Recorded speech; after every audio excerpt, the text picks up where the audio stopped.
everybody, and welcome into the Hockey Podcast brought to you by the GSMC Sports Podcasting Network. We have a great show for you guys today. We will be covering the slate of playoff games from last night where we saw exciting action from every team. We'll have a deep dive into the Toronto Boston series. What's going right for Boston? What's going wrong for Toronto, as there is a Game 6 heading to Toronto, forced by them in Game 5. Then we will preview the matchups for tonight, as there are two key games that will help decide the Western Conference second round. And make sure you stick around later in the show when I will be giving you my take on which of the three teams attempting to make a 3-1 comeback has the best chance, as I rank them from most likely to least likely. Before we start, though, I would like to ask you guys to like and follow the show. Also, we get a number of questions from viewers that come in during the show. So to ensure that your question gets asked on the screen, I would ask that you use the tips and donations link at gsmcpodcast.net with your question. This puts your questions at the top of the list so that I can see it, and it also really helps the show. Again, the link is as you see on the screen right now, gsmcpodcast.net. Okay, guys, let's get right into our first segment of the day, Tuesday night's game recap, what they mean for the playoffs. The first game of the night was Toronto against the Bruins, as Toronto won 2-1. Forcing a Game 6 in Toronto on Friday. We will go in more detail into that game and the series in the second segment. So for right now, we'll just skip on over it, go to the Hurricanes and Islanders series. Very exciting series. We had the Hurricanes just kind of dominated from the get-go, though. They took the series 4-1 with their 6-3 victory on Tuesday night, closing out the series, and now they're going to face on the President's Trophy winning New York Rangers. That's going to be a very exciting matchup. That's one everybody should be looking out for when it comes to the second round. The Hurricanes really have a chance to beat the Rangers. I think they match up very well. But before we get into what went right for the Hurricanes, let's talk about this game a little bit more. The Canes got on the board by a snipe from Teuvo Teravainen a little bit over a minute into the game. From there, they doubled their lead with a power play goal from Sebastian Aho. Their speed and transition really led to that goal. I think it was Teuvo Teravainen just wheeling down the wing, passing it to Sebastian Aho in the slot. He buries it. That's what this team has been for the last number of years, and I mean, that's what they're going to be. That's their identity. They're fast, they're young, they're a good core, and they're very skilled. They're a very scary core when it comes to the playoffs. They also have very great back-end talent when Brett Burns, Jakub Slavin, Brent Pesce, they have Dmitry Orlov, Tony DeAngelo, Brady Shea, who had 5 points in the series, 5 assists. It's a really, really good core, top to bottom. I think it is the most complete team in the NHL, barring maybe the Avalanche, maybe the Rangers have something to say about that. But in my opinion, the Hurricanes core is just unbelievable, really. I mean, and they add Jake Gensel to this core. I believe in the offseason they add Brent Burns. What more can you want? Moving on, though, the Islanders. Are they in a little bit of an identity crisis? That's the question that I'm going to be asking, because let me tell you, they have good players. They have Matthew Barzal, Anders Lee, Brock Nelson, Kyle Palmieri, Bo Horvat. It's not their goaltending that's an issue. They have Ilya Sorokin, who Vezina Trophy finalist last year. They have Semyon Varlamov, who is a great goalie as well. That's an unbelievable tandem, and they just can't get it done. They've steadily improved the last number of years, but I mean, in the playoffs, they have, 6 guys that didn't record a point. Matthew Barzal leading their team in goals, leading their team in assists, leading their team in points. The only one at a point per game in the playoffs. You have a -4 for Anders Lee, a -2 for Brock Nelson, a -2 for Bo Horvat, a -3 for Mike Riley. It goes down the list. They were outmatched in this series. Completely, from top to bottom, they were the worst team. They were not as fast, although Matthew Barzal is one of the fastest players in the league, but their defense is just not as fast as those Hurricane skaters. Their special teams weren't as good. Their penalty kill was pretty bad throughout the series. Their goaltending was really bad throughout the series, which is shocking because Ilya Sorokin, Semyon Varlamov, one of the best tandems in the league, and they can't get it done in the playoffs. So, a little bit of an identity crisis when it comes to the New York Islanders. How are they going to get over the hump? I don't know what it is. Maybe an addition in the offseason. They could definitely use a lot more star power on this team is what I'll say. I mean, I just listed all those guys, which great top 6 forwards, but there's not I mean, you don't have that David Pastrnak. You don't have that Mika Zibanejad. You don't have that Nikita Kucherov. Those guys that can just put 100 points, carry you throughout a season. I mean, you look at what the Bruins are doing, and I'm going to talk about it a lot more later, but David Pastrnak, the only guy over a point per game in the regular season, he put up 110-some points. The next closest one on the Bruins was 67. And that team is getting it done in the playoffs against a really good core in the Maple Leafs. That's the difference that we're seeing with the Islanders. You have a good core of players. You have a really good you have a good foundation. They really need to build off that, and there's so much. It's hard when you're talking hockey to go from really good to that Tampa Bay Lightning level, that Boston Bruin level, that Colorado Avalanche level, the Vegas Golden Knights level. When you need to get above that hump and then go above and beyond. And you're just not going to... It's hard. You need that player. Colorado Avalanche has 3 of those players. You're looking at Mikko Rantanen, Cale Makar, Nathan McKinnon. You're looking at Vegas Golden Knights, who... Mark Stone might be that player. I mean, really, Alex Pietrangelo maybe last year was that player. But you just need that superstar. Mika Zibanejad for the Rangers. Why are they a President's Trophy winning team? Mika Zibanejad, Artemi Panarin were unbelievable this regular season. That's what they're really missing. Because Matthew Barzal just isn't... He isn't that. He isn't a superstar. He's never been a superstar. He's always been a very, very good first-line center. That doesn't make you a superstar. We've seen very, very good first-line centers many of times throughout the years just not be that superstar level of talent. I mean, they added one this year, Bo Horvat. Is that a superstar? No, but that's a very good first-line center. So, I mean, it's just a team full of this. I mean, Brock Nelson, very good center. Kyle Palmieri, very good center. Bo Horvat, Matthew Barzal, Anders Lee. All of these guys are good, not great. Great, not superstar. Great, not elite. Right? That's what they're missing. That's what they need. But for the Hurricanes, man, do they have it. Sebastian Aho, Seth Jarvis, Andrei Svechnikov.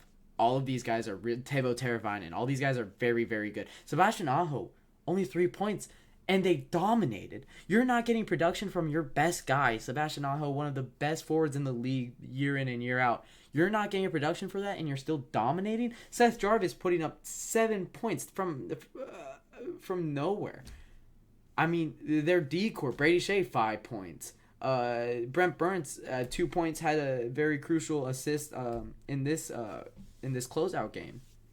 Dmitry Orlov, only 1 point, but he's played very well. Brett Pesce, only 1 point, but he played very well in his 2 games. Jakub Slavin's not even producing. He only has 1 point through 5 games. But you're still winning games because you got Martin Nichas getting 5 points out of nowhere. Andrei Svechnikov getting 5 points. Jake Gensel, 4 points. Evgeny Kuznetsov. This entire team is producing. This is so impressive what the Hurricanes are doing just as a team. And they have that superstar. And they have that game changer on the team. This team can go very far in the playoffs. If they get past the Rangers, that might be the Stanley Cup champion right there. It's just a very strong team from top to bottom. No other team is this. Their third line could be the Chicago Blackhawks' first line. It's that impressive. So, what was the difference in this series? It was the superstars from the Hurricanes, the back end talent from the Hurricanes, and really just they are just faster, they're younger. What I said, their identity. They're fast, young, good in transition. That's what the Hurricanes are. That's really what they showed in this series. So that would be our first game, first closeout series. Moving on, we have the Avs replicating the Canes Islanders series with their win against the Winnipeg Jets 6-3. I'm gonna pull up the stats on this game here. Switching over from the Carolina Hurricanes to the Colorado Avalanche, and really it's the Avalanche just relying on their superstars. This is what I was talking about with the Islanders. They don't have the superstars. You know who does? The Avalanche. Nathan McKinnon putting up 9 points. You have 7 goals from Nichushkin, and you have 7 assists from Mikko Rantanen. You have a plus-minus of +6 for Devin Tays. You have Cale Makar getting 9 points, 2 goals, 7 assists. This and the first line, the first defensive pairing just dominated this game, dominated this series, and really that's why the Winnipeg Jets are out of the playoffs. Early goals from both teams led to a 1-1 goal going into the second period, and from there the Avalanche just kind of exploded.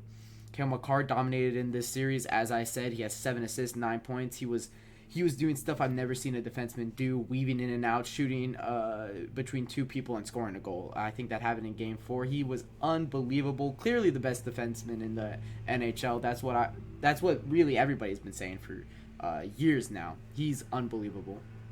Connor Hellebuyck, though. Let's have this conversation. He is not good in the playoffs. Over 5 goals against this playoffs is not good for the probably Vezina Trophy winner. I would say that he's probably odds-on favorite to win the Vezina Trophy. How do you let up 5 goals against per game in the over 5 goals against per game in the playoffs? You're giving up 6 goals. Your offense has no chance, and they got pretty good production. Mark Scheifele 6 points through 5 games. Kyle Connor 5 points through 5 games. Josh Morrissey, Gabriel Velarde both just under a point per game. That's bad. That's really bad. You have to rely on your goaltender when it comes into the playoffs. This has always been the knock on Bobrovsky. He always shrivels up in the playoffs. That kind of changed last year when the Panthers went on their run to face the Golden Knights, and that would be the difference for the Panthers. Really, Bobrovsky started to play very good hockey in April. Connor Hellebuyck needs to do that. He has a career 2.39 goals against average in the playoffs. It jumps up to just under 3. That's half a goal more per game. And when your team, when you're giving up 3 goals a game, that means you gotta score 4 to win a game. That's hard to do in the playoffs. 4 goals in the playoffs is not an easy feat, and we're gonna see it time and time again. The Avalanche are now awaiting the winner of the Vegas Golden Knights versus Dallas Stars.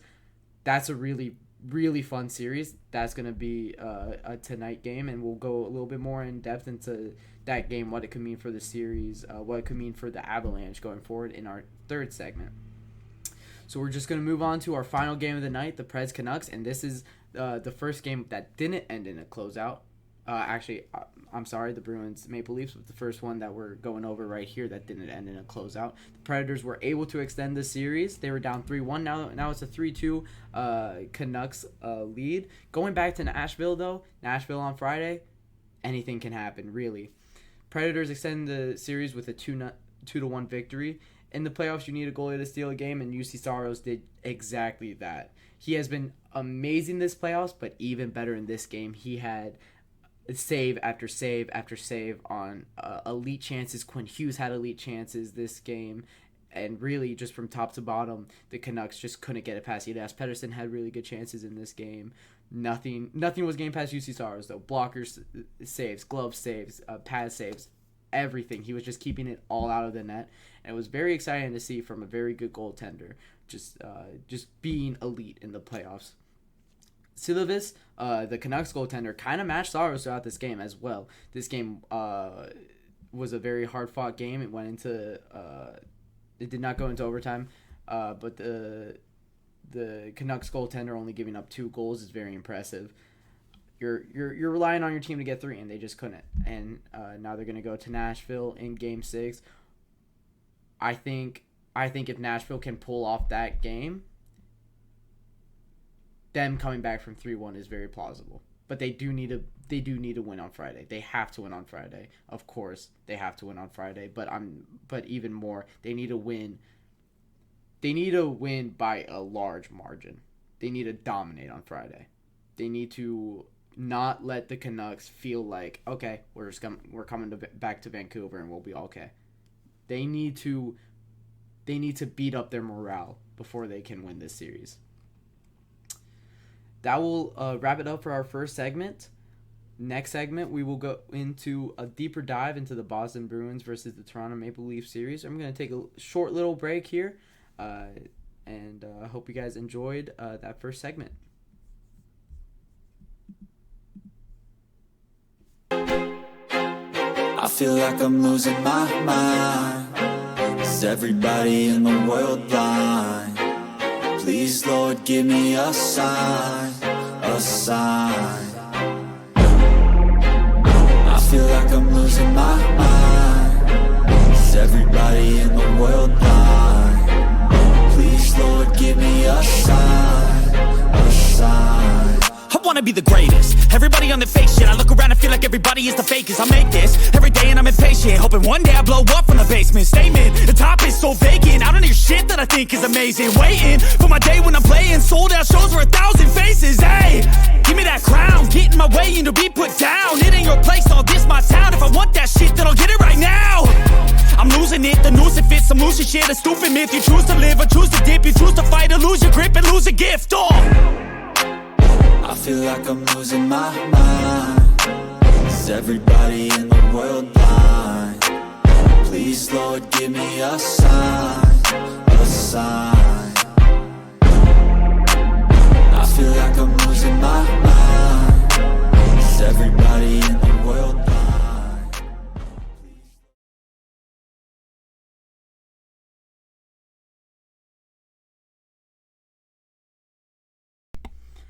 All right, guys, we're switching over to our second segment of the this afternoon here with the Toronto Maple Leafs Game 5 win. They were able to pull off a 2-1 overtime win on the Boston Bruins. Go over the game a little bit, then we're going to do a little bit of a deeper dive into this series and what it really means here. The game started off with a Toronto taking the lead from a Josh McCabe goal early in the first. The Bruins were then able to tie the game on a goal via forecheck, and really that's kind of been what's the difference in this series. The Boston Bruins forecheck has just been unstoppable for the Maple Leafs this entire season. They're tougher, their grittier play has dominated, and we really saw that again today. But the Maple Leafs were able to hold it off, not make those mental errors, and that's really what the difference was for them. Both goalies were able to shut the door until overtime. Despite the loss, Jeremy Swayman continues to have the Leafs number. Man, this is the first time that the Leafs have been able to beat Jeremy Swayman this entire year. I think he was 6-1, he was 6-0 going into this game. Now he is 6-1 against the Leafs. That's unbelievably impressive. That's the best goalie tandem in the league. Jeremy Swayman and Linus Ullmark. Sorry, name just completely escaped me there. Jeremy Swayman and Linus Ullmark has been the best goalie tandem in the league, and really, we saw it again. Only allowing 2 goals against. This is what I was saying about Slovis, the goalie for the Canucks. That's really impressive. You're kind of relying on your team to get 3 in a playoff game, and when they're not able to, that's hard as a goaltender, knowing that you played very well and still came up with the loss. Although many Leaf chances really led them to being the better team tonight. And throughout the second period, throughout the third period, and the start of overtime, you really sensed the Leafs are going to get another one. The Leafs are going to get another one. Here it comes. They're going to win this game. They're the better team in this game. When is it going to happen? And this game was played in Boston. This was a closeout game that they could have closed out in Boston, but they were unable to do so. That's impressive for the Leafs being able to go to Boston, worn off. Now you're going back to a Game 6 in Toronto. I do want to talk about a little bit. Actually, before I talk about that, John Tavares, impressive. For this overtime game-winning goal, he wheeled into the zone, got past the defender. This is the first time we've seen him do that in how many years? Just be able to beat a defender with his speed. Passing to the slot, that gets the goal in overtime. Matt Nyes was just camping out in the slot for that overtime goal to extend the series. Now I want to talk a little bit about the history between these teams, because I believe that gives a lot of context needed for this series. 16 times have these teams matched up in the playoffs. Toronto has not won a playoff series against the Boston Bruins since 1959. They have matched up 4 times since 2013, each of them going to a Game 7. All of them have been in the first round. All of them the Maple Leafs have lost. This has been a monkey on the backs of the Maple Leafs for a decade now. I mean, since 1959 was the last time they beat them, but just for this core, for this team, for this specific era of Leafs history, it's been the Boston Bruins beating them. That they need to get past the Boston Bruins if they want any chance of going far. And this team has cup aspirations. You don't pay.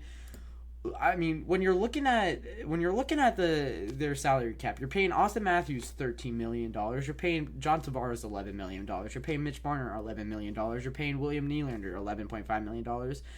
That's three guys you're paying a total of $45 million to. Or sorry, four guys you're paying a total of $45 million to. The salary cap in the NHL will be $92 million next year. You're paying four guys half of your cap. You're expecting a cup from them. You're expecting them to be able to carry your team. I mean, look at what the Avalanche are doing. I just broke it down. They had four guys that playing unbelievable in the playoffs. Why can't this core do that? Are they just not as skilled? I don't believe it's that. Are they not as tough? There it is. I think that's what it is. In my opinion, they're just not as tough as that Avalanche side. But albeit, I'll keep going with the breakdown of the specific Leafs versus Bruins. The Maple Leafs have only made it out of the first round once since 2004. That was last year. That was against the Tampa Bay Lightning last year. That was a huge momentum series win for the Maple Leafs. They lost in 5 the very next series to the Florida Panthers, albeit the Florida Panthers went on to match up against the Vegas Golden Knights in the Stanley Cup Final. Does not matter. You lose in Game 5. Since this core four has been together, the core four of William Nylander, Mitch Marner, John Tavares, and Austin Matthews, four superstars of the NHL. Superstars. I mean, their contracts prove it. They are superstars. When it comes to regular season, 107 points from Austin Matthews. He damn near hit 70 goals. 98 points from William Nylander. 85 points from Mitch Marner. 65 points from John Tavares. Those are your four leading point getters in the regular season. Those are superstars. They need to play like it in the playoffs. I just said all those numbers. Your leading point getter in the playoffs is Max Domi. That's a problem. Your leading point getter is Max Domi, and you have Tyler Bertuzzi and Ilya Lyubushkin having the same amount of points as Mitch Marner and Austin Matthews. You have Matt Nyes having the same amount of points of John Tavares. Albeit William Nylander has been injured. He was out for Game 1 through 3 with a migraine. But in the 2 games he has played, not a single point recorded from your superstar. You also have 8 guys who have yet to record a point in the playoffs. That's horrendous. You have most of your defensive core -2 or 3. That's horrendous. That's not how you get out of the first round. That's going to cause big problems next year. Since this core four has been together, since these superstars have been together, you had in 2019 a loss in Game 7 to the Bruins. In 2020 a loss in Game 5 to the Blue Jackets, which played as a Game 7 as it was a 5-game series. You had in 21 a loss in Game 7 to the Canadiens. In 22 a loss in Game 7 to the Lightning. And in 23 they finally broke through. They finally didn't lose a Game 7. It didn't go to 7. That's how they win. It doesn't go to 7. They beat the Lightning in 6, and then they lose to the Panthers in 5. This core has so many questions that they need to answer. This core might just not be good enough. And they're overpaying these guys, and they can't get out of these contracts. You're not able to get out of these contracts. Going back to the Caps, Austin Matthews is under contract through 2028. William Nylander just signed an 8-year extension with the Leafs. He has 9 years left with them. You have Mitch Marner under contract through 2025. You have John Tavares under contract through 2025. The only person on that team that probably won't stay around is John Tavares. And he's 33 years old. Mitch Marner's going to want a very similar contract to what William Nylander just got. Mitch Marner just made $11 million. He's going to want a raise. You have 13.9% of your cap in Austin Matthews, 13.2% of your cap in Mitch Marner, 13.1% of your cap in John Tavares, 8.3% of your cap in William Nylander. This is not a recipe for success. What are they doing? It's the definition of insanity. Year in and year out, they do the exact same formula, and it doesn't work. You have these superstars. You hope they produce in the playoffs. They don't. You're relying on your depth in the playoffs, and your depth doesn't come through because you don't have money to pay good depth. This is the exact same every year, and they don't have good prospects. Nick Robinson is probably their only good prospect, and he's going to want money in this offseason. He's an RFA. It's not good. Matthew Nyes maybe is a good prospect. I don't think he's that good of a prospect though. When you're really getting down to it, I mean, he's 21 now, and then I haven't even mentioned Morgan Riley. I haven't even mentioned Morgan Riley. That guy's making $7.5 million through the 2029 year. He's 30 years old right now. He's getting paid until he's 36 years old, making near 10% of their salary cap. Man, this is the definition of bad roster construction. This is bad. And I mean, what has all this led to? You can't pay goalies, so you have Ilya Samsonov making $3.5 million. He's not good. In the playoffs, Ilya Samsonov, 3.31 goals against average, .883 save percentage. That is bad. All of this to say, this team needs a revolution. This team needs reformation. This team needs to go through a complete 360 and figure out how you can create depth when you're paying these guys this much money, how you can get a good defense when you're paying these guys this much money. Their defense right now, TJ Brody, 33 years old, making $5 million, doing nothing in the playoffs. TJ Brody has only played in one game and is a -2. You have Jake McCabe, 30 years old, really, really not that good in the playoffs either. Jake McCabe, 1 point through 5 games, and it was a goal. And it was a Game 5 goal. That was his first point. You have Timothy Liljegren, making $1.4 million. He's going to be an RFA this next year. Timothy Liljegren, 0 points through 4 games. Connor Timmins, not good. Joel Edmondson has been probably one of your worst players, -3, 1 point in 5 games. Your defense is bad. It's not bearable with offensive production. The defense with offensive production, you can make a bad defense look good. You're not getting the offensive production. This bad defense looks bad. It shows on the goaltender stat sheet. It shows in the game wins and loss column. And all of this coming from the Boston Bruins, the Boston Bruins aren't a good team. Albeit they made the playoffs, but they're a one-man show. You had, in the regular season, David Pastrnak have 110 points, MVP level David Pastrnak. He was a superstar. You had 67 points, was your next best from Brad Marchand. You had 60 points from Charlie Coyle. You had 59 points from Pavel Zacha. You had 47 from Charlie McAvoy. You're not getting production from Charlie McAvoy, who is supposed to be a superstar on this team. And this is the team that has embarrassed the Leafs throughout the playoffs so far. You're supposed to be beating this Bruins team. This roster is supposed to be winning against this Bruins team. And they just aren't. So, the question now begs. They got the Game 5 win. Can the Leafs come back 3-1? And an even better question is, do they have to do it this year? Do they have to win it? Not win it. Do they have to win this year? I believe they can. Game 6 is in Toronto. Then anything can happen in Game 7 when you go back to Boston. Toronto has proved to be one of the most hostile places to play hockey in and year out. Everybody in Toronto loves the Leafs, diehard Leafs fans, and they want to see this core succeed. They really, really, really want to see this core succeed. It's just not happening, though. They can win. They can come back from 3-1. They need production. They have to have. And Austin Matthews wasn't there in Game 5. I believe he is questionable for Game 6. I don't know. I think more of that will come in the following days here leading up to Friday.